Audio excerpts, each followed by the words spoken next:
We are going to focus on facilitating public dialogue about bioethics, and we will, as we have been talking about the intersection between deliberation and public ethics, so I welcome our first panel. We'll hear, and I will introduce each of you in turn as you speak, and then we will leave time for questions. We will hear first from Dennis Thompson, who is the Alfred North, I've given you, Alfred North, Lord Tennyson, Alfred North Whitehead, Professor of Political Philosophy Emeritus, Professor of Government and Public Policy at Harvard University, the founding director of the university-wide Safra Center for Ethics. Dennis Thompson and I have co-authored a number of books about democratic deliberation, Why Deliberative Democracy, Democracy and Disagreement in the Spirit of Compromise, Why Governing Demands It and Campaigning Undermines It. Dr. Thompson has served as a consultant to the Institutes of Medicine, the American Medical Association, the Food and Drug Administration, the U.S. Senate Ethics Committee, and the South African Parliament, among other institutions. And we thank you for joining us this morning. Thank you, Amy, and commission members. Good to see you in Miami, which was more pleasant than Washington. So the subject of deliberation, you've heard already from the leading experts. You've read some of the best work. You've practiced deliberation very well. So at this point, I'm tempted to quote that great teacher of congressional ethics, Mo Udall, when he was asked by a new member of Congress why the deliberation was going on so long in Congress. He said, "It's true that everything has been said, but not everyone has said it." So at least I'll try not to say what I've already said in print, which some of you have read some of, or at least you better have read some of it because Amy wrote some of it. I'll concentrate on just one part of my assignment, and I'll try to answer the question of how we might be able to encourage more deliberation about bioethics now, not education, which I think Diana Hess spoke about very well at your last meeting, but now, without waiting for the next generation, which we hope will do it better, among both citizens and leaders. And I'll suggest that I think there's a category in between policymakers and citizens, public leaders, opinion leaders, that we should be focusing on. Excuse me. So I'll begin with a story. I'll take a little bit of time to do that. It's a true story I was involved with, an attempt to demonstrate the need for deliberation about bioethics to a group in a continuing education program at an alumni event a few years ago. I'll let you guess the institution. The group consisted of about 20 high-powered professionals, lawyers, doctors, government officials, business executives, all leaders in their professions, not necessarily policymakers. The case we used was based on an actual incident in an HMO affiliated with the Massachusetts, I said I wasn't going to say, hospital. And it was posing hard questions for different roles in the institution, for the lawyers, for the doctors, boards of trustees, and so on. And it featured a fully informed, completely competent, elderly patient, cancer patient in the HMO, who asked his doctor for a prescription for a drug that the doctor knew would be used to commit suicide. The hospital didn't have an official policy at the time to deal with such requests, though at least covertly a number of the doctors would be willing to fulfill that. those kinds of requests. Most of the trustees, if asked, would say no. The legal situation was in flux at the time. So when we presented this case in more detail than I have here to this alumni group, several of them turned out to be really strongly opposed to physician-assisted suicide under any circumstances, private or public. And that was a surprise to some members of the group, so we had quite a disagreement. Those members of the group who at first thought this was an easy case suddenly said, well, no, it is hard. They tried to then avoid answering what should be done. Several of the members of the group tried a common tactic, which you've seen, I'm sure, in ethical discussions. We need more information about this case. We need more studies. We need more, sorry. Well, I had brought along one of my colleagues who had been a physician in this very case, who happened to be Zeke Emanuel. This was before he became a target of Sarah Palin. Zeke was able, as those of you who know him, was able to give them all the information they could possibly want, which of course did not make the case any easier. We also brought out from behind the door, when people started asking legal questions, a well-informed lawyer. And we had a scientist. So we had all the facts. So one participant finally said, well, obviously people of goodwill will disagree about this case, so each person should follow his own conscience and do what is right. Everybody sort of nodded. But then an experienced CEO in the group said, do we really think that the hospital's policy should be that each doctor should decide on his own? They sort of stepped back. They now saw, everybody saw, that they had ignored something that when they focused on the individual doctor and patient, letting each individual decide is not a problem, is not a solution to a problem of what the institution should do. The institution has to publicly defend and enforce the decision, whatever it is, even if it is the doctor's discretion.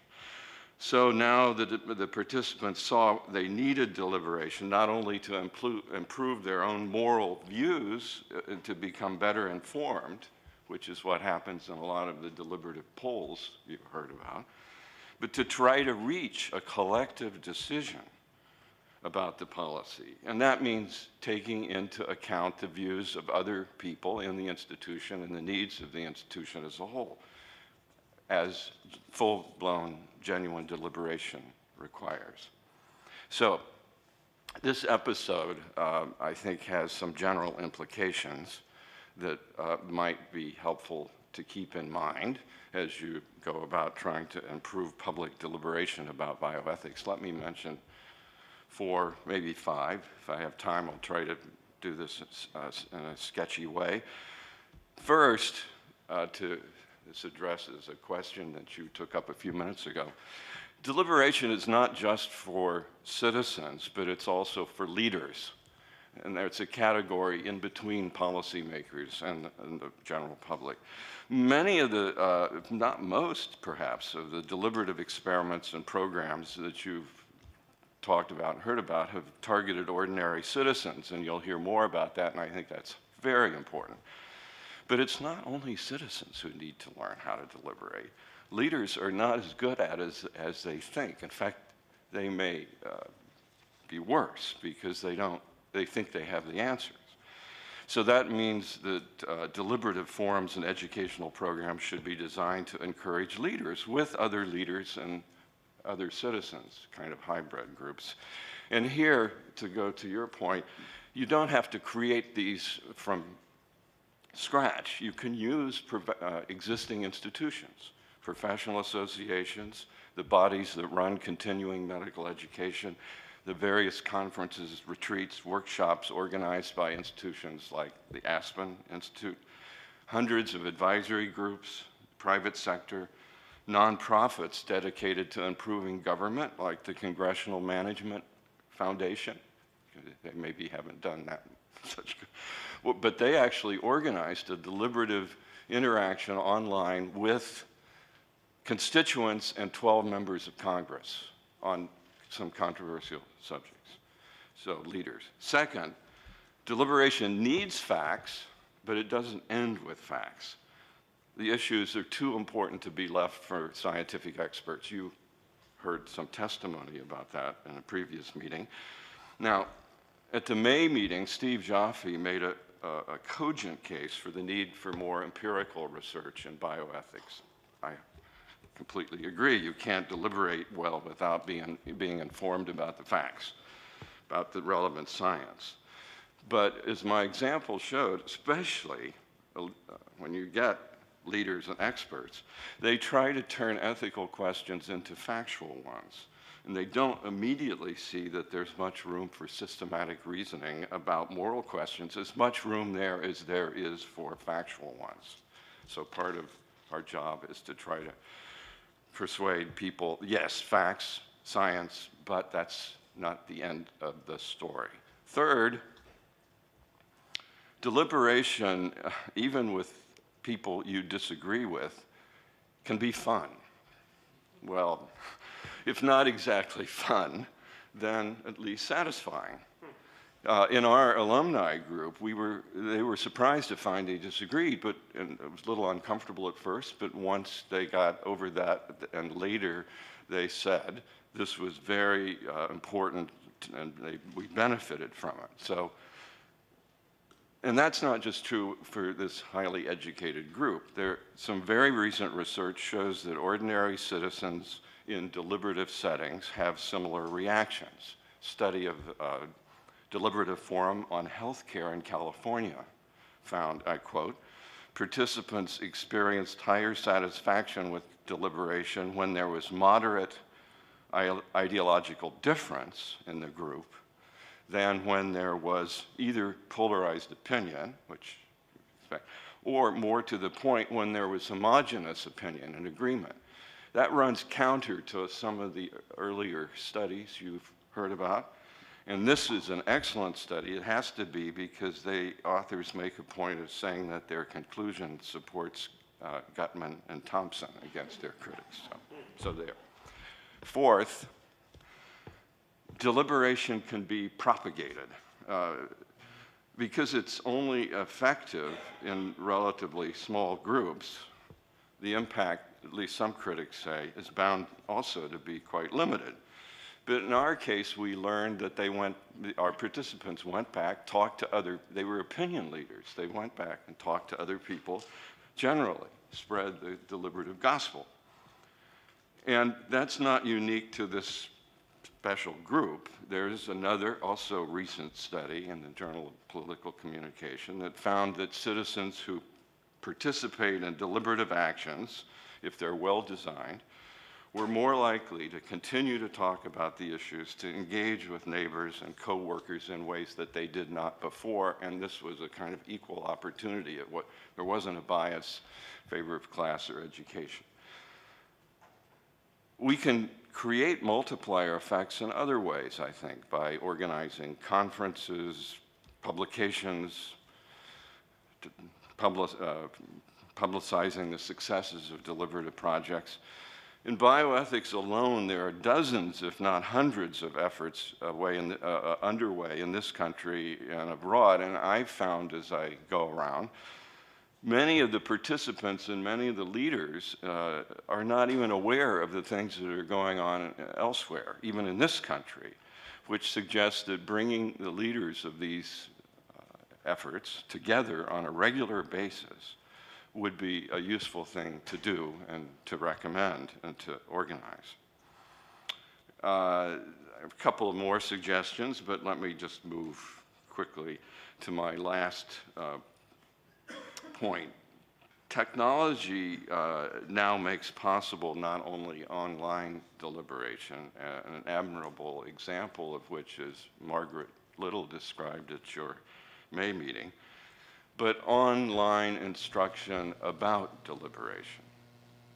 So I would suggest videos showing best practices and perhaps some worst practices could be developed and made widely available.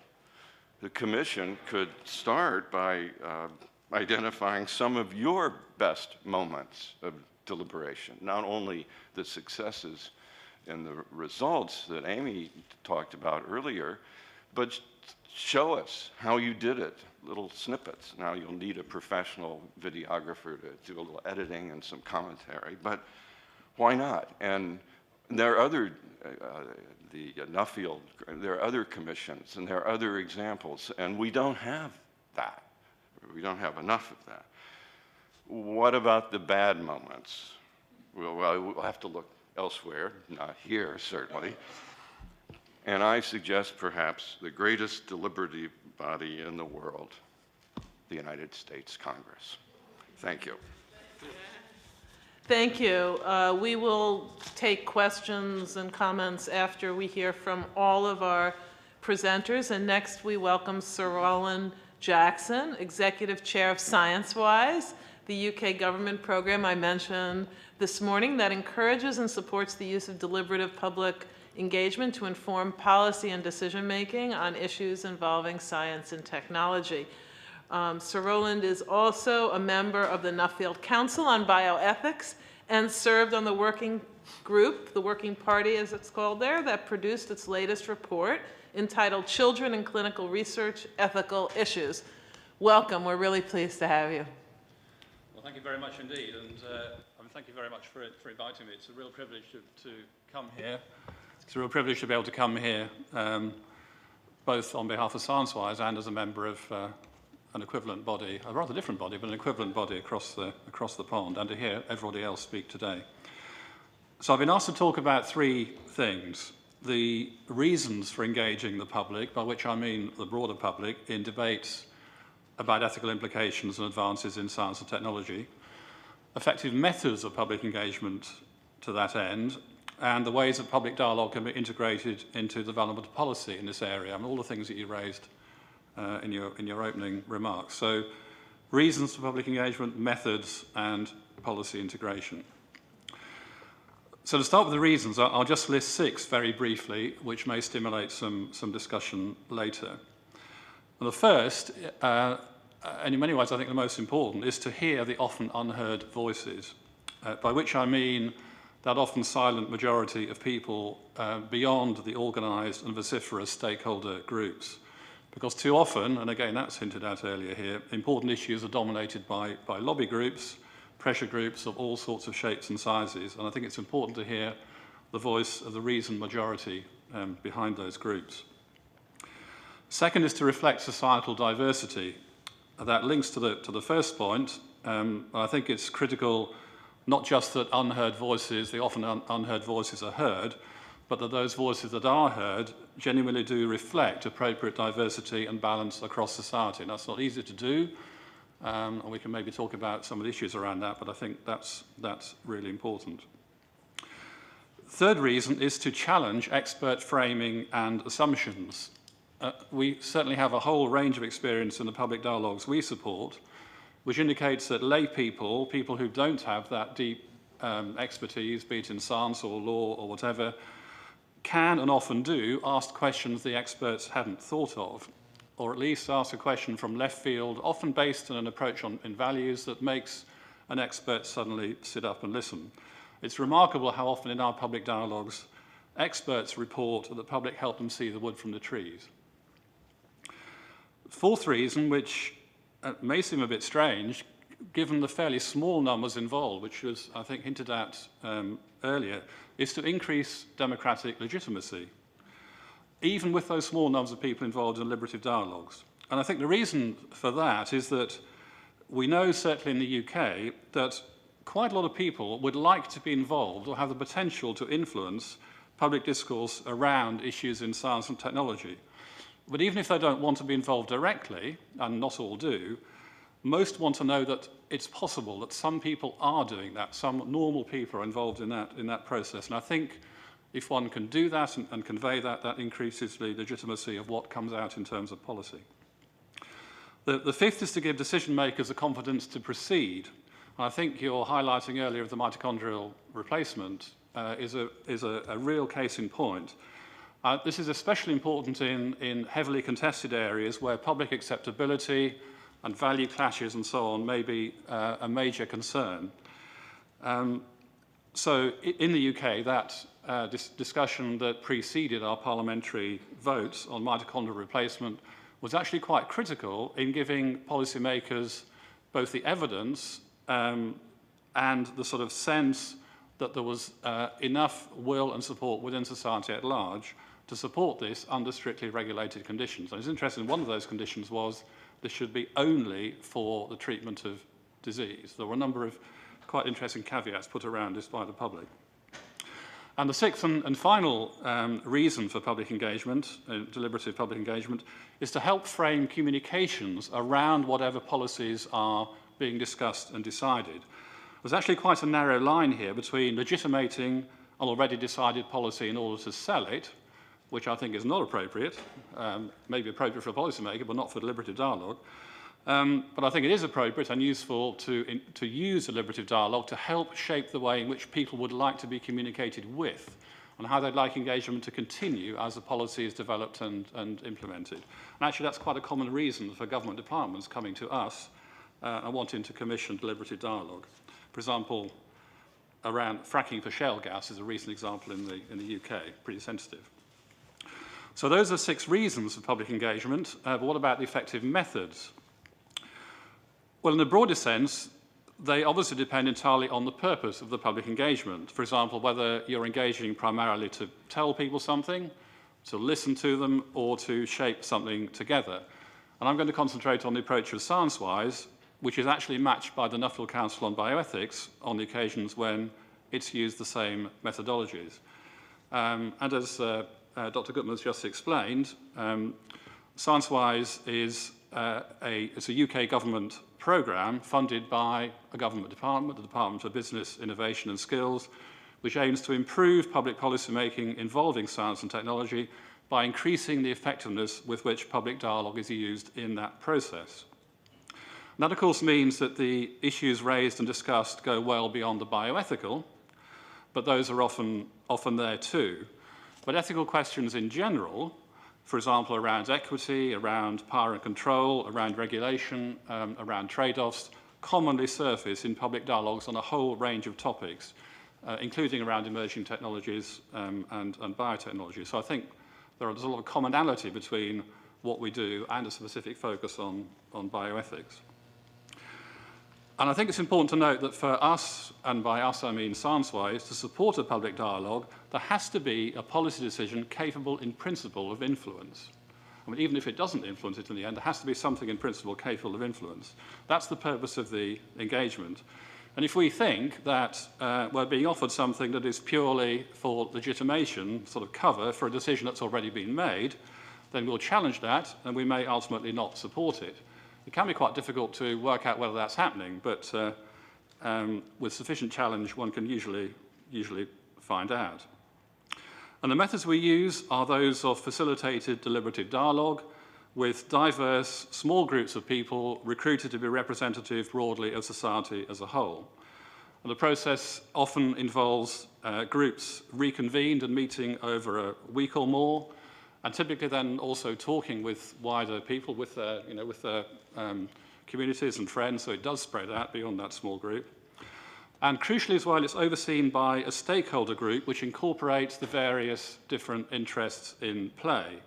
And that oversight group is really important because it helps ensure that the framing of the dialogue carries wide support, the materials and presentation are balanced, and of course it also helps with later buy-in to the outcomes. If you have all the warring factions, if you like, if you can get them in the same room to agree the process, then what comes out is likely to carry more weight.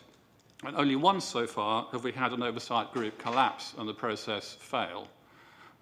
So it does happen, but for the most part, we've managed not to result in that outcome. And I think, especially in relation to the way that bioethics bodies tend to operate, it's important to note that we don't aim for consensus. These are not citizens' juries, they're not consensus conferences, The richness of what comes back from deliberative dialogue is plural and conditional, or plural and conditional responses. It's then up to the policymakers, the decision makers, to interpret that and to draw their own conclusions. It's also not opinion polling, and it's not quantitative. And whereas opinion polls tell you what people think, or what they say they think at a particular time, they don't really tell you how people think about the issue, what they might trade off against what else they want to know, or how they might respond when challenged or presented with something different. I think deliberative dialogue gets under the skin of people's thinking, and, picking up some points earlier, under the skin of experts' thinking as much as it does of that of lay people. It's often complemented by opinion polling, but it gives different and I think deeper and richer information. So finally, ways that public dialogue can be integrated into policy development. Well, I mean, to be honest, all this requires is a bit of political will and the commitment of policymakers, and that, of course, sounds easy. Please pardon the interruption. But it isn't. The conference contains less than 3 participants at this. Government or politicians are inevitably ideologically driven. That's why they're there. And deliberative dialogue can be rather challenging to ideologies. And from a practical point of view, policymakers and advisors are busy people. Their timescales for decision-making are often much shorter than for proper deliberative dialogue. And the expense can be seen as a challenge. Deliberative dialogue is not cheap. Although we do like to say that if you think dialogue is expensive, try conflict. And that doesn't, not an argument always washes up front.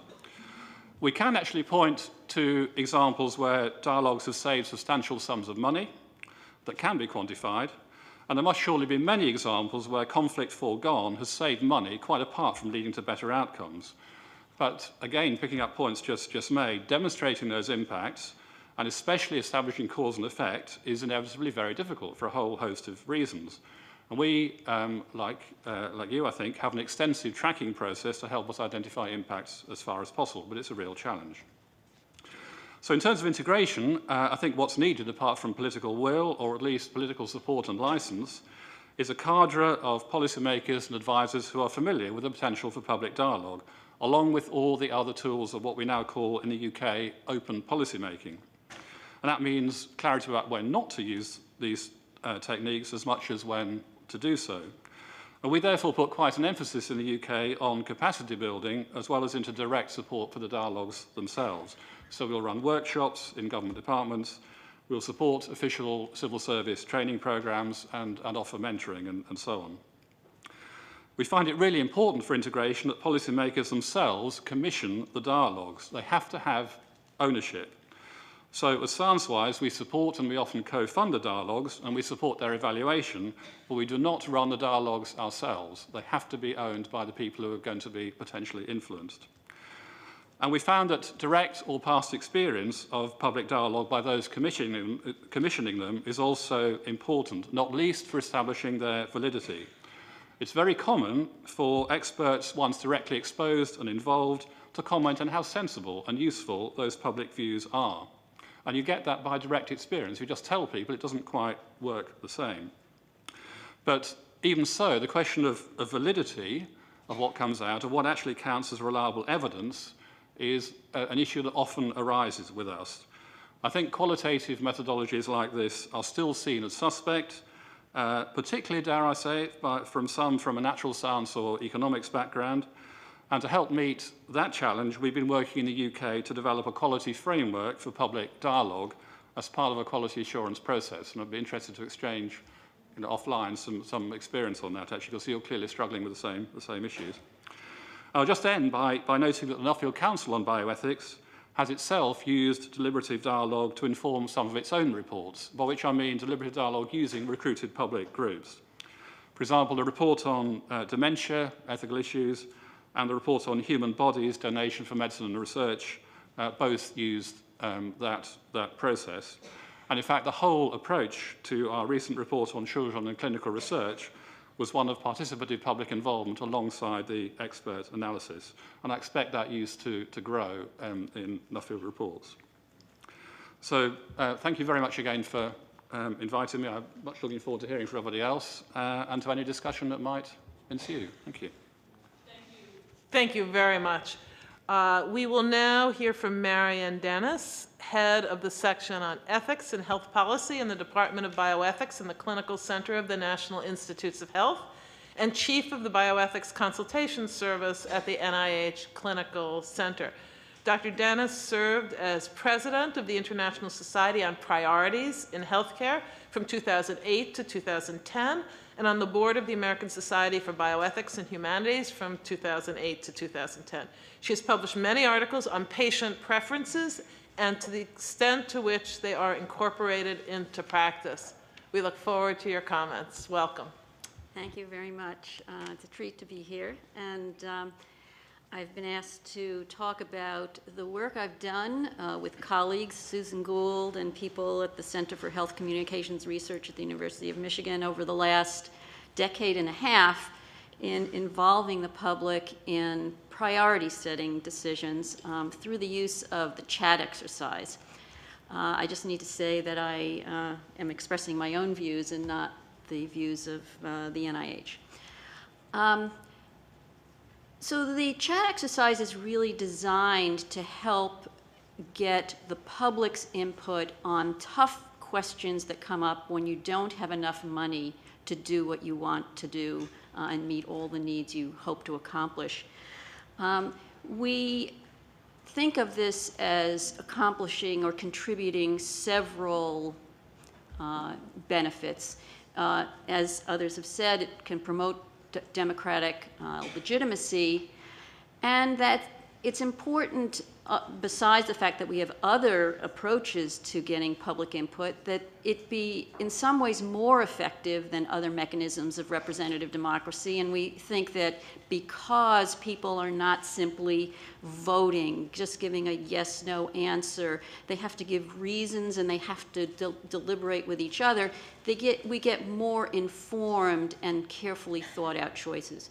It ensures that priorities reflect the values and preferences of the public, and it really means that ultimately if these views are taken into account, the needs of the population being served are likely to be better met. The process can also increase the likelihood that priorities will be acceptable to the public. We often hear the public feeling like someone else has imposed priorities on them and the limits are simply somebody else's ill-conceived ideas. But to the extent that they are involved themselves in making these tough choices, they appreciate that the decisions that are made. And I think in the process, this sort of deliberation enhances the public's understanding of the need to set priorities.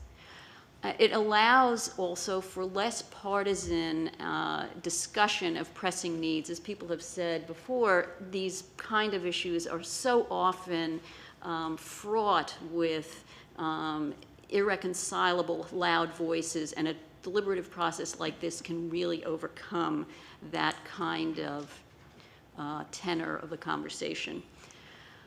So let me turn to describing the features of the CHAT exercise. It's a structured small group exercise in which about a dozen people participate.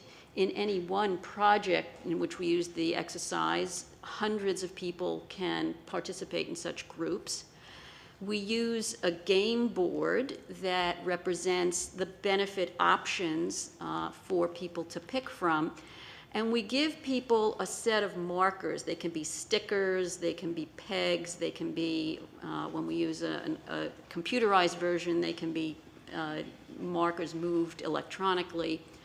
And participants go through 4 rounds of decision making, specifically designed to give them skills in doing the choosing and in negotiating with each other. So the first round usually involves an individual deciding for themselves what their priorities would be if they were interested in, from their perspective. The second round involves triads of individuals in this dozen so group who are assigned the task of making decisions for their community. In the third round, the entire group of a dozen people will participate in actively making a decision for their state or for their national government. And then in the fourth round, they make decisions again for themselves, and we can compare the decisions at the beginning and the end to see how the deliberative process actually influences their thinking. We use a number of materials to facilitate the ease of public understanding of these complex issues. We use health events, cards that have stories on them, so that between rounds they see examples of the impact of the decisions they would make, and they discuss them. We use very easily readable manuals for them to see what the benefits are, and I just want to say that we've got the manuals are made to be very inviting, easily understood, and salient. They bring the various options to the table for them to understand in language at their at a 6th to 8th grade reading level. And we also have a facilitator script. There is a lot of preparation for a chat exercise. Those who are planning an exercise have to clarify what the policy question is. They have to identify the candidate benefits that they think are relevant for the public to consider, and not just relevant, but prudent and worthwhile options, rather than a whole range of options that might not be very appropriate. They need to consider what's the reasonable expenditure for people to have at their discretion for using. And in general, the ratio between the cost of the basket of benefits and the pot of money they have is about 1.3 to 2. So the degree of constraint we think is manageable. And then we also obviously have to think about who's going to participate in what's the relevant population, and how do we get the relevant population at the table in a way that's going to give some reasonable representation. We have designed several versions of the chat exercise, and I just want to mention those.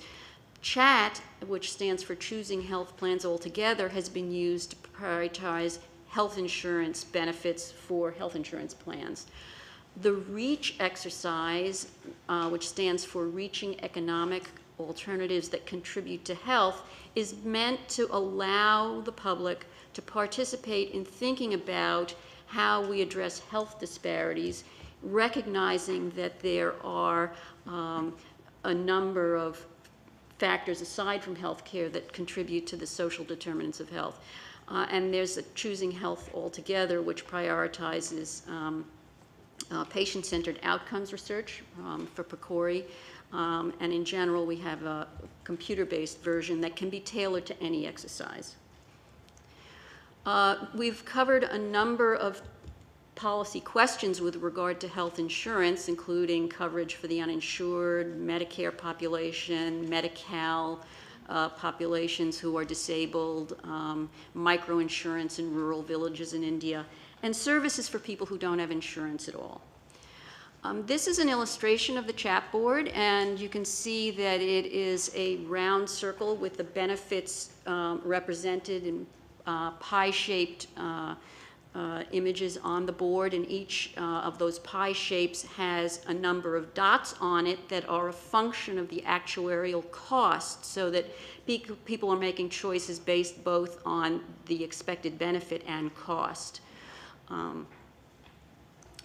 These are some of the benefits that were laid on the table for the REACH exercise, and they fall into several policy sectors, including health, education, employment, nutrition, housing, neighborhood, etc.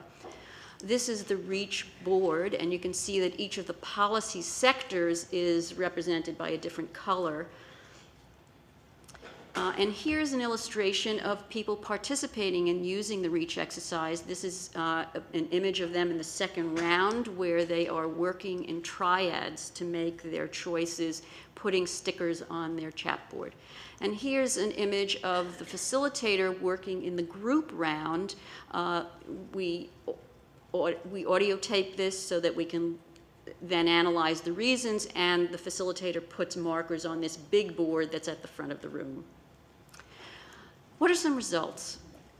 We generally can collect quantitative results, including sociodemographic characteristics of participants, the initial and final choices, the group priorities, the attitudes in pre and post exercise to see if there are any change in attitudes, and qualitative results to understand the reasoning involved in the public's deliberation.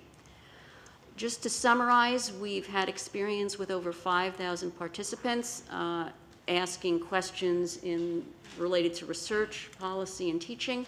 We've also had international users in New Zealand, Switzerland, and the UK, and in rural low-income communities in India. Some key findings from our work in general are that participants find the process very easy to understand, informative, and enjoyable. And the choices during the group rounds tend to be more community-minded than the individual choices. Individuals repeatedly in one project after another tend to be willing to abide by the group choices at about 85%. And participants become more willing to accept resource constraints. They recognize more so at the end than at the beginning that there is a need to limit expenditures. And participants become more practiced in making trade-offs. We see that there's an evolution of individual priorities. For example, in the REACH exercise, we saw that people became more interested in daycare for working parents, counseling for people with mental illness, and health behavior interventions, all things that experts would argue are useful. We can also look at the association of demographic characteristics with individual priorities because we've got a large sample and we can do multivariate analysis. So for example, in the REACH exercise, we saw that Latinos were more interested in services related to adult education and daycare, and African Americans were more concerned about having food stamps and income supplements. What's the impact of chat on policy? I have to say we only have few examples. And I'll just mention that one was a project in Galveston, Texas, where the public low-income employees were offered an opportunity to have a community-based, community-funded insurance, not insurance, but health services in the absence of insurance. We've also seen that in the Medicare or the Medi-Cal chat project, feedback was given to the Department of Healthcare Services, and in a project done in California, also in the Capital Region chat project, employers had their employees involved, and the feedback was given to the employers when they were trying to decide what their coverage would be for their employees. There are, of course, some limitations. It is a resource-intensive process, but I would argue that if you compare it to the costs of things like running elections, you look at conflicts that don't get resolved, it really may be well worth it. There are certainly questions about how to deal with the fact that you're not getting a random sample that's representative, and we try to deal with this by collecting information so that we can determine the interests of people who come from different characteristics. And there's, I think from our perspective, a real need to still work on translating findings into policy. So in conclusion, I would say that from our experience, structured public deliberation regarding complex and contested priorities is possible. The process can improve public understanding and fosters meaningful dialogue on a contentious issue about setting priorities, and yields information about the public's preferences. Such deliberation, I think, though, remains to be used better than it is. And there's the website for those who are interested in the online version. Thank you. Thank you. And we will all check usechat.org. Thank you very much. We'll close this session presentations before we open it up for questions and dialogue with our final speaker, Florence Evans. Ms. Evans participated in the public deliberation, What's Next California, which took place from June 24th to 26, 2011, in Torrance, California. She is a retired teacher who has been married for 49 years, is a mother of 4 and a grandmother of 1, all of which I relate to very strongly. And I welcome Florence Evans. We look forward to your comments. Thank you so much. This is quite an impressive group of people to be with. I represent the normal, average person who participated in a deliberative poll. And I think the way that I can share with you about it is just to take you through what I experienced and then some of the realizations that occurred to me after, that still are occurring to me. This was 4 years ago that I participated in this. And it started with a phone call around dinner time. And you know those dinner time phone calls, you don't usually want to answer the phone. But this lady called and she said, "You have been scientifically selected to participate in this deliberative poll." And my brakes are going on and I'm thinking, okay, what does she want? Who does she represent? How much money is this going to cost? And then I said, "How did you get my name?" She said, "You have been scientifically selected." I wasn't going to get her off that answer. That was the answer, so I didn't ask anymore. The further she explained, when she said it was going to be moderated by Judy Woodruff from, I can't think, public, yes. And then they were going to make a documentary for McNeil-Lehrer NewsHour. I thought, okay, I recognize those names, so it's okay, I can do this. And it sounded very interesting to me, but of course it was an unknown activity. And so what happened after that invitation and agreement to come was I received in the mail about an inch thick sheaf of papers. They were stapled together and they were what we were going to be discussing. And so let me set the scene a little bit. 2011, June 2011, when this happened, was right at the beginning of Jerry Brown's governorship of California for the second time. And Arnold Schwarzenegger had just finished. And there were a lot of problems in our state, a lot of problems. And so everybody was talking about it, you know, every people like myself, normal. And so we were interested in how they were going to discuss these things. And the 100-page booklet mailed out to us to read before before we arrived. The focus of our deliberation was 4 parts of government: the initiative process, which is how the citizenry can make some changes in the laws and policies of the state of California; the legislative structure, should it be part-time or full-time legislation? Third section was government, state, and local, which items should be for the state to decide and which ones for the local to decide, and fourth one, taxation. How are you going to pay for all this? So that was helpful to get that booklet because it gave a foundation to what we were going to be doing, and it took away some of the mystery. I read my book so I could be prepared, and so each section in the booklet was followed by a list of proposals for addressing that topic with pros and cons for each proposal. And it was simply written and easy to understand, had graphs, charts, a glossary, and all kinds of things. We were given a survey on the phone before we left our house.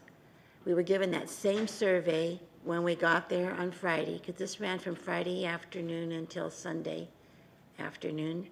So we were given this survey 3 times. On the phone before we got there, when we arrived, and Sunday before we left. The Sunday before we left, the survey included evaluative questions. It's to help them, the people that were running this, know how they were affecting the participants and if their goals were met. When we got to, first they paid for everything, just like now, thank you very much. I flew from California yesterday all day. So we were put in small groups with a moderator. Our group was about 12 people in size. It was more people than are sitting right here. And it was a long, narrow table. And you had to sit in the same place each time because they were filming it with little small cameras that were unobtrusive because they were small. And the moderator sat at one narrow end of the long table. And her job, I found out they were grad students, I think. Her job was to keep us on track so that we wouldn't go off on wild tangents and waste time. We were not to come up with a group consensus. We weren't. We were simply to consider the pros and the cons, which I found really helpful because I had not thought of some of the things that were presented to us to think about. So it was an education for me. As a group, we were to come up with one or two questions that our moderator wrote down on a card and gave to Judy Woodruff. And we had a plenary session.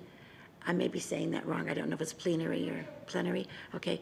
At the end of each part of the day there were 25 groups doing this. We all met in a big ballroom, and Judy had all the questions that people, each 25 of the 25 groups had asked, and there was a panel up on the stage of, and there were different people each of the 4 times that we gathered. There were political, congressmen and city councilmen from LA and professors from schools and people from think tanks. The think tanks I remembered were California Forward and California Common Cause, and there were others. They were all listed at the back of that book. I was going to bring the book, but after 4 years, I don't know where I'd put it. So, but what I'm able to refer to as I speak to you is that, and I'm kind of jumping a bit, but when at the end we were encouraged to find a way to become involved in the process of governing California. Not necessarily running for office, but just to be an active citizen. And so one day I saw Paul Hurley. He was the editor of our newspaper. I live in a small town, 129,000 people. And it's the biggest town between Bakersfield and Fresno. All agriculture out there in the midst of a drought. Anyway, I saw Paul and I told him what I had just experienced, and he said, "Would you write an article?" So I wrote an article, and he printed it in the newspaper, and that's what I'm looking at. And I did send it to Lizzie. I also emailed a copy of this to Jim Fishkin, whom you did meet last May. And so that's the only reason I think, that's the only thing I did that might be the reason I'm sitting here. I don't know. Anyway, the people who put this together wanted 300 participants, so they invited 400. All 400 came. And so they had to scramble for more rooms and more food and what to do with these people. And I saw Mr. Fishkin at a break during this event, and I said, I think maybe the reason all 400 came is because it was indicative of the frustration that most all Californians felt. We thought, yay, we have a chance to say something, to maybe make some difference. He also, being a Californian, agreed.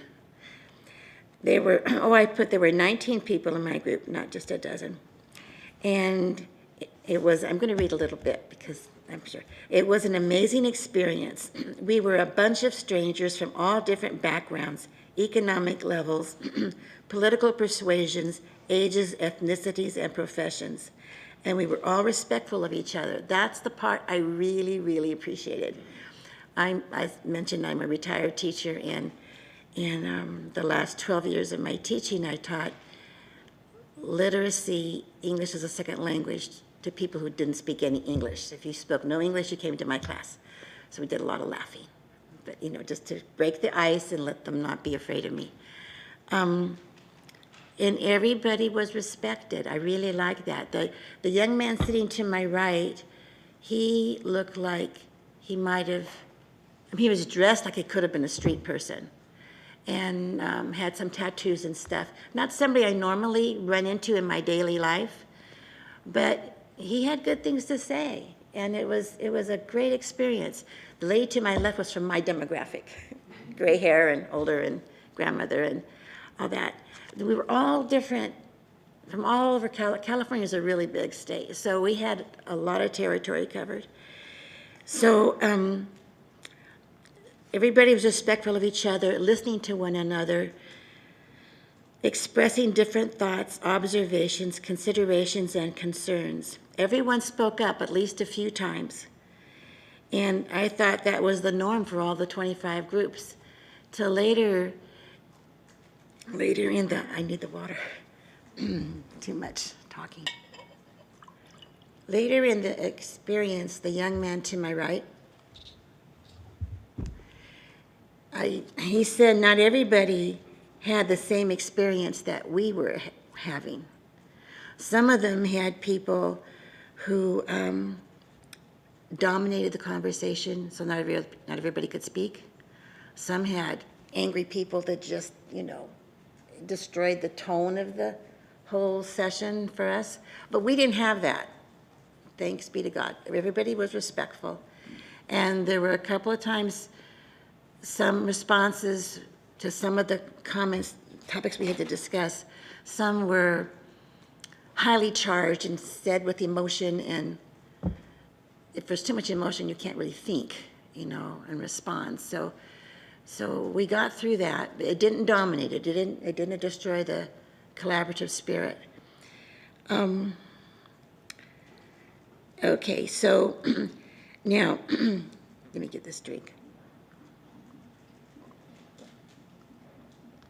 Our moderator told us that, in fact, Mr. Fishkin's son, who had been an observer in the room, typing on his laptop the whole time, he told his father, "You've got to come look at Group 4. They're doing it just like you said." That explained why the head man, Mr. Fishkin, had come in during our discussion of taxation. Some of the people who had been relatively quiet during the first 3 discussions spoke up quite a bit during this last part. We had been told there would be observers coming in and out, that we were not to interact with them, and to ignore the cameras as best we could. It wasn't hard, because the cameras, as I mentioned, were small and unobtrusive, and the conversation and exchange of ideas in our group engaged us and held our attention. So everybody was involved, at least by body language and expression, if not verbally. And it was eye-opening and encouraging to me to see that we could discuss the workings of government from our varied perspectives and do so civilly. Civilly is the key word. It also illustrated that average, everyday people had legitimate contributions to make in regard to our state, and that they would do so if given information and opportunity. I think that is really important, the really important part. That average people whose daily lives don't get them involved in decision-making like is happening here, they're just doing their jobs, raising their families, living their lives, but they do have opinions, very strong opinions about the things they see in the paper or hear in the news. And so if they're given information and opportunity, they can contribute to the well-being of all of us.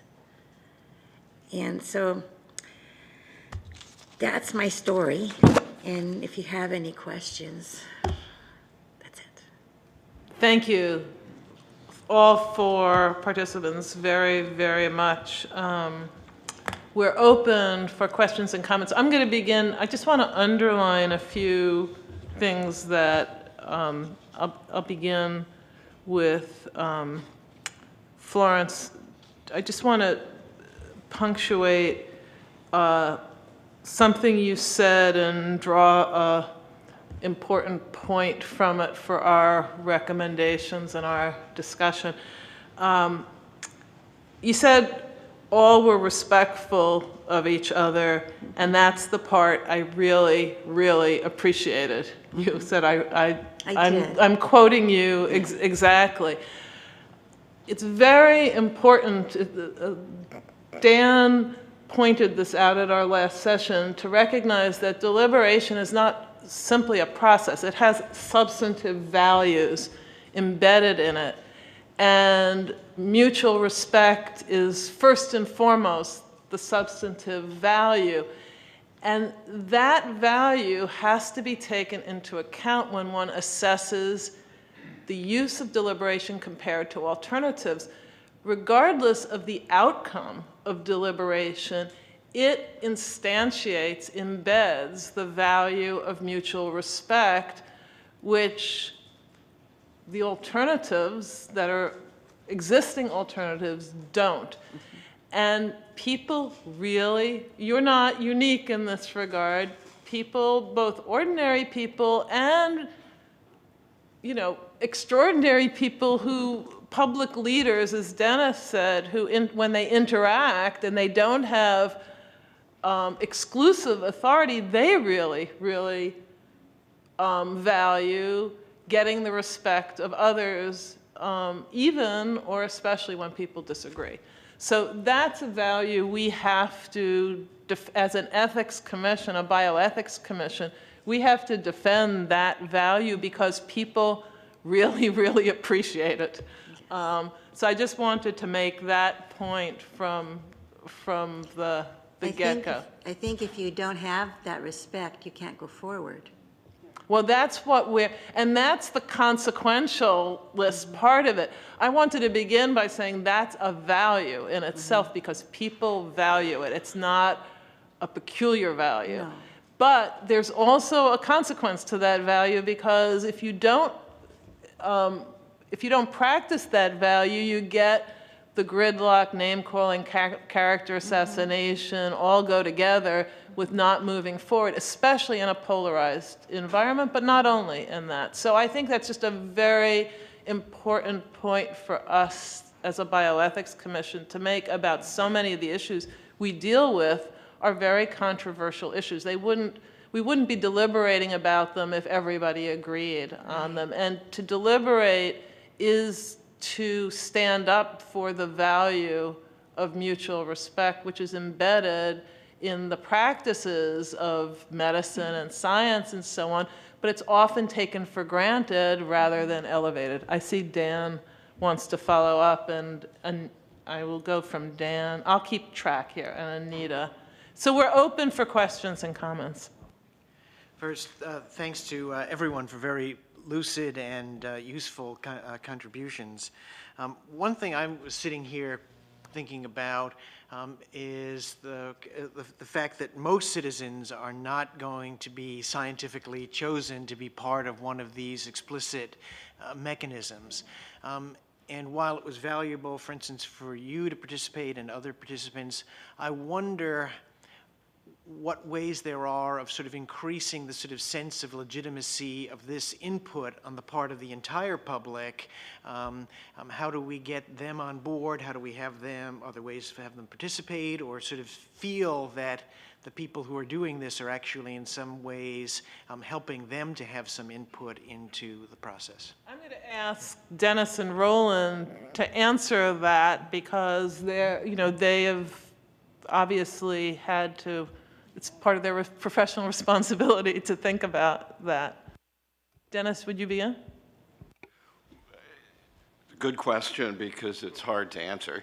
The experience, an example of the British Columbia Citizens Assembly, which met for 9 months and had an actual official responsibility to recommend change in the electoral system. It was a randomly chosen group of citizens, and afterwards, they did get a majority in the referendum for the for the recommendation that the commission reached, but it didn't quite pass the threshold. And one of the reasons was that there was not an effort to get the rest of the public who were not participants to understand what had happened in the commission. Some people were aware of that. I mean, obviously it wasn't a failure because they got a majority, but there were some studies done afterwards that showed, and this goes to your point, that showed that if you can persuade citizens who did not participate, that those who did are like them, they will then say, oh, I trust those people because they're like me and because they went through a process that was fair and reasonable and exemplified mutual respect. And there's actually empirical evidence that shows that kind of trusting people like you in citizens' assemblies works. At least it works in Canada. Maybe they're just nicer than we are. But and I could repeat other examples of that. So it's not a matter of getting. It's not a matter of reproducing the exact same thing you do in Florence's group all over. It's letting people stand back and say, oh, well, I didn't do that. I don't understand the reasoning you went through. But if it's Florence and people like the tattooed guy sitting next to you, if they came to these conclusions, then maybe I should appreciate that. So there may be use for social media, and certainly the current technology allows more communication to people who are like the people who are actually deliberating, so they know. Yes, yeah, definitely. Roland. Yes, again, it's a difficult question. I think there are two issues here. One is awareness, and the other is scale up. So in terms of awareness by other citizens that their fellow citizens are engaged in these processes, that's a question for which obviously you can use mechanisms like social media, but it needs, I think, more emphasis. And we're conscious in the UK that actually we're pretty much discouraged from spending money on that, and yet it costs to make people aware of what you're doing. I think you have to recognise that and maybe include that as part of your strategy. The second is scale up, because with these activities, they are intense, and you actually need small groups, although you can have 25 small groups run together, but that's expensive. You get some scale up because people talk to their friends and so on, and are encouraged to do that in this process. To get the wider scale up is difficult. You can look in through internet portals and the like, and which is related to the awareness question, but it's hard. I think I may be being very naive here, but I think there is now an increasing use of these deliberative techniques. It's starting to become more common in different public and other bodies, and I think over time, Ceci, possibly naively, that mere fact will engender wider awareness and consciousness that it's legitimate and valuable, but that's a slower process. Yeah. Well, I think one of you said if you think dialogue is expensive, try conflict. If you think dialogue is expensive and time-consuming, and discouraging, of results, try conflict and character assassination. And, you add to this, just characterize what I would just suggest when we make recommendations for research, they be comparative of education and deliberation to the status quo, because the status quo, I'll just speak in this country, is extraordinarily expensive. We're spending money and reaching results that are no results by universal opinion. And so we have to think about all the waste of not getting anywhere compared to And then we have to find the most efficient ways of doing deliberation and education. To Christine's point, most of the miseducation and misdeliberation isn't because people don't know the best way or good way of doing it. It's because there's malpractice. There's always malpractice. So we have to also find ways of getting people who are experienced doing it. Anita. Amy, could I just, a quote Yes, please. which I can't resist, Sure, from the sure. former mayor of Lawrence, Kansas. Yeah. What drove me to try structured, planned public deliberation was my awful experience with unplanned, unstructured public engagement. No, that's a great quote, actually. That's a great quote. That makes the point. Yeah, yeah. Anita, we're going to go to 11:10 and take only a 5-minute break because I think this is really important and we've had such a rich group presentation. Anita, and then no. Thank you. I really enjoyed everyone's presentation. Dennis, your story, Sir Rowan, your analysis, your three-part analysis, and the innovative board game, and the personal experience. And originally my question was going to be for Dennis, but then it became a question for Ms. Evans. So I guess I love anyone's thoughts. But here's the thing. So we have in the United States this phenomenon of people standing on their rights. Right? And so it often seems to me that in contrast to a more deliberative mindset, we have this other mindset that is often portrayed in very heroic ways of standing on your rights. So an example would be this morning in the news, the woman who's standing on her First Amendment rights and refusing to issue marriage licenses to gay couples, or a few years ago, more tied to bioethics, pharmacists standing on their rights and not filling prescriptions for drugs they don't happen to believe in.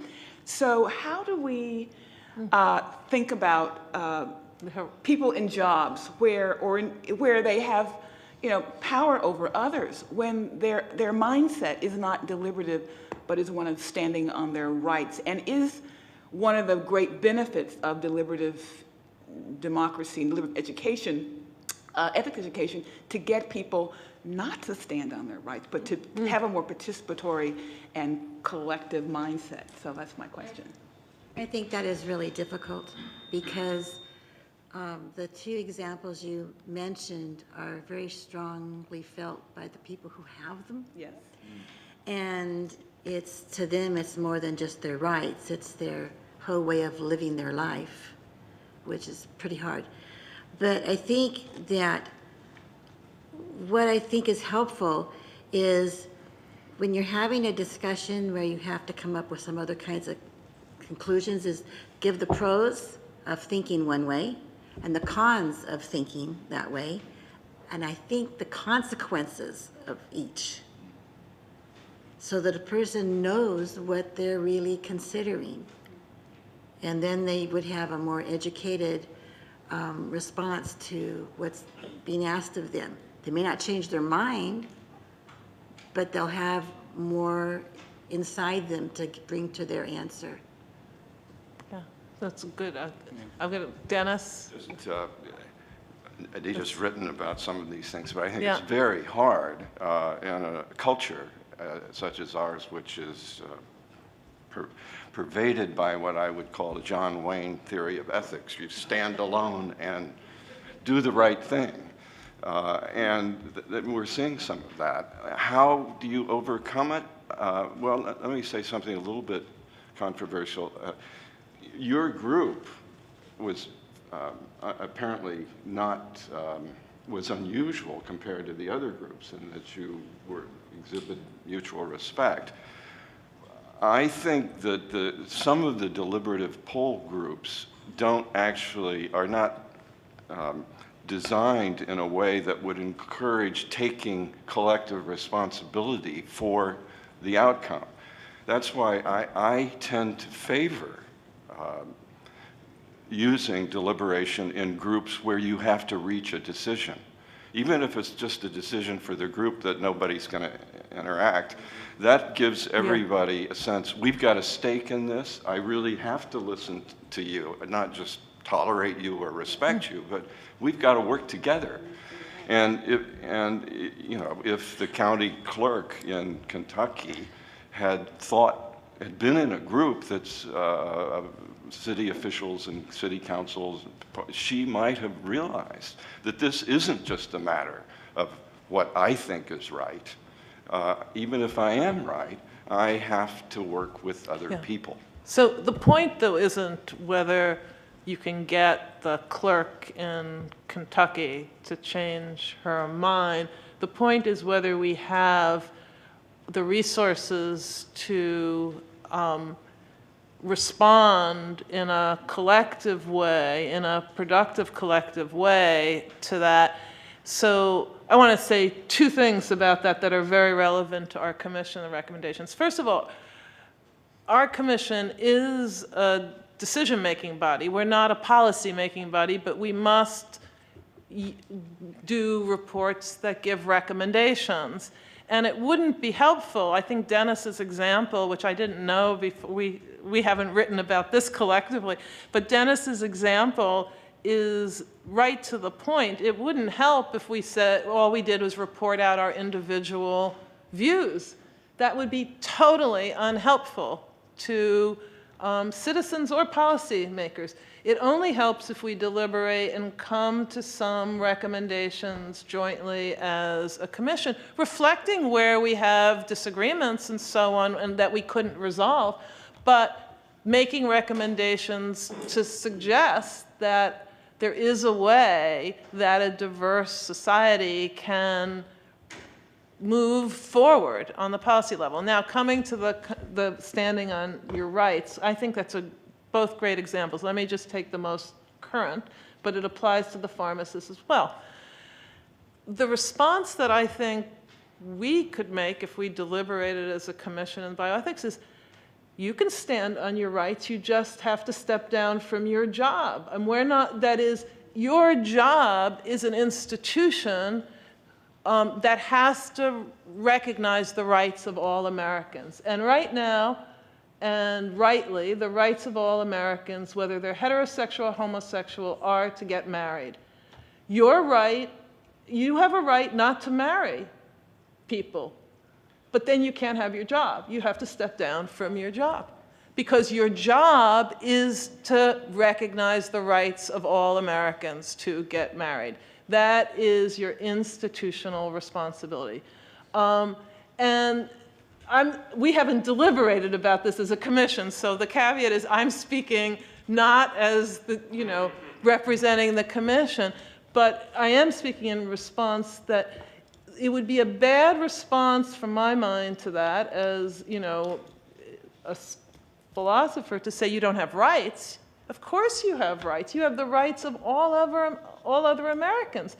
But as you have taken on a public position, and in that public position you have responsibilities, and those responsibilities, high among them is to respect the rights of all Americans. And one of the rights of all Americans, now constitutionally affirmed right of all Americans, is to be married. And the media nonetheless and there may gives, be soundbite ways, there are soundbite ways of saying that. And it can be educational to engage in this as well, because that clerk is not alone in her views, and we can respect those views as individual conscience, but respecting individual conscience isn't the same as allowing a clerk to refuse to marry people who have a right to be married.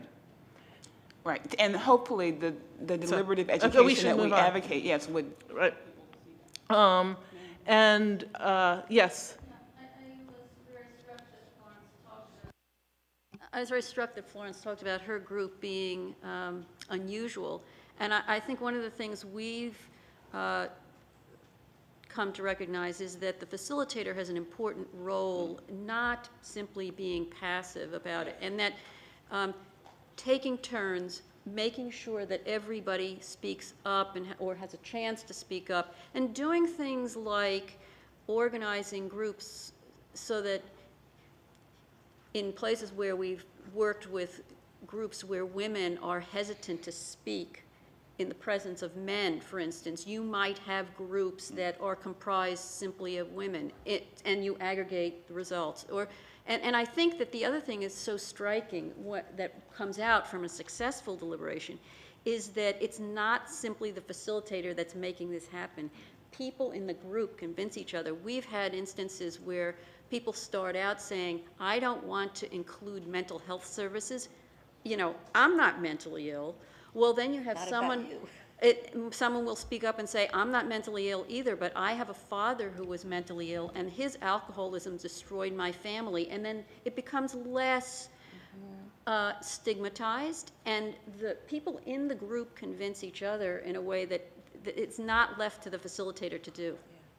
In truth, our facilitator hardly knew she was there. Nelson, did you have a question? Yeah, very quick, and I think Marian actually just brought up really the question I was going to ask, essentially Florence, but how do you develop, I'm going to use the term from my own experience, how do you develop a rules of engagement so that you can have a way in which people can have an open and deliberative and respectful process, but people are people, and you're going to have individuals that maybe didn't pass through your scientific screen. They're going to be very opinionated and dominating, maybe they're misogynist, whatever the issue. But how does a facilitator or how do other people in that group sort of normalize that behavior so that you can continue to have a process and not stop it by, you know, behaviors that just are inconsistent with the process? We didn't receive any guidelines, no. So we offer guidelines, and Yeah. we would say, We should go down the yeah. road on this. Yep. Yeah. Roland and Dennis on this? No, Roland, yeah. Push. It's not working. That's it, yeah. I'll just say I think the role of the facilitator is often undervalued. I think they're absolutely critical. And one of the things that we're looking at in our quality standards for public dialogue is obviously around that whole role of the facilitator. The whole process from start to end has to be very carefully planned and managed. I want to get back to something at the beginning. I think, Dennis, you said it, which is the importance of deliberation in standing bodies and among leaders and experts, because we have a lot of established groups in our society represented by all those 3 and 4 and 5 letter acronyms. And I dare say, am I accurate in saying they're not all deliberating most of the time? So what more on bioethics can we advise for deliberation among leaders, bringing in, when appropriate, members of the public?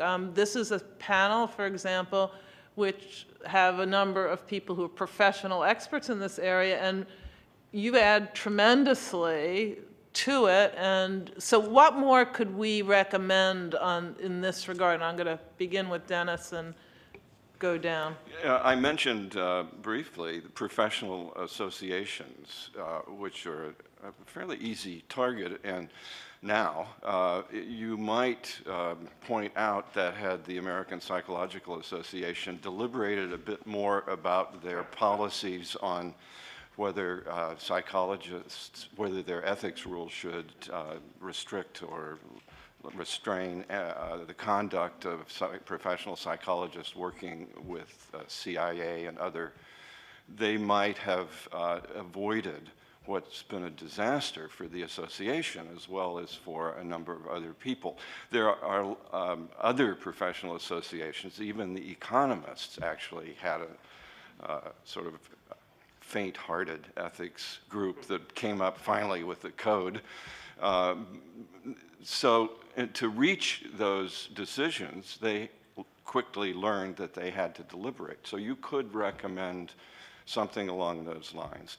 The Institute of Medicine now, quite a few years ago, 1995, you may know, issued a report which called for more deliberation.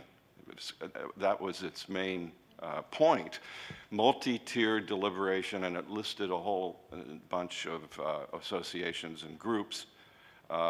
One of its, this was a very good report, I think you'll agree, because one of its recommendations was to reestablish the Presidential Commission on Bioethics. So I would suggest the Institute of Medicine or somebody ought to actually update or do another report. Where do things stand? What happened to those recommendations? And then I think maybe John Gastel will this afternoon, I hope he will anyhow, because he was one of the editors of a book, a recent book called Democracy in Motion, which lists a lot of things, a lot of activities going on, a lot of organizations that you might, you don't have to name particular ones, but that could be encouraged to actually, in their own interest, do some deliberation about bioethics issues to reach collective conclusions that would benefit us, inform policymakers, and otherwise advance the cause without having to set up a lot of expensive new institutions.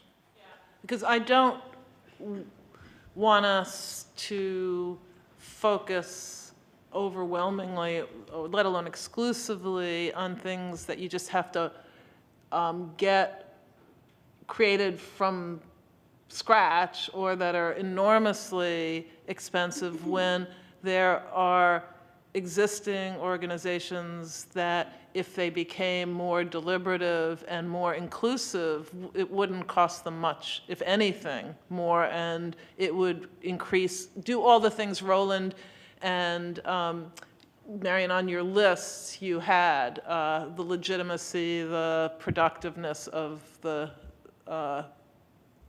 for the helpfulness for policymakers. So that would be terrific. I should report that, before we conclude, that we had recommended in our neuroscience report that, and we had recommended in our deliberations, that the group that NIH set up to move neuroscience forward, since the initial charge from President Obama, said that he was very interested in making sure that this be an ethical enterprise moving forward and take ethics into account as neuroscience moving forward. We had recommended that people who are expert in bioethics be included in the advisory groups, because we had noticed that none were included. And recently, and I'll turn it over to Christine, we found out that a subcommittee on bioethics in neuroscience was in fact created. And so, Christine, could you just say something about that? This is part of the BRAIN Initiative, and so what's called the Multi-Council Working Group on the BRAIN Initiative that's housed at the NIH and brings in scientists from all over the country. They decided to establish a working group, a sub-working group of their group, specifically to focus on neuroethics. And it's just being set up, and we'll see how it goes, but it's in direct response to the recommendation that the President's Commission made. And it's very promising for many reasons, but none more so than the fact that Christine Grady is co-chairing it. So before we adjourn this session, I just want, on behalf of the entire commission and everybody present, to thank all of you for a most productive and informative set of presentations. Thank you so much. I have something else to tell you. Amy? We're going to break for 5 minutes and then reconvene. Yes? I was thinking about Nelson's question to me. Yes. Okay, I think that I said we didn't have guidelines, but the goals were clear. We were not to come up with a decision. Mm-hmm. So that influenced how we spoke. Right. Nobody was promoting a certain view. Right. Thank you. That's very helpful.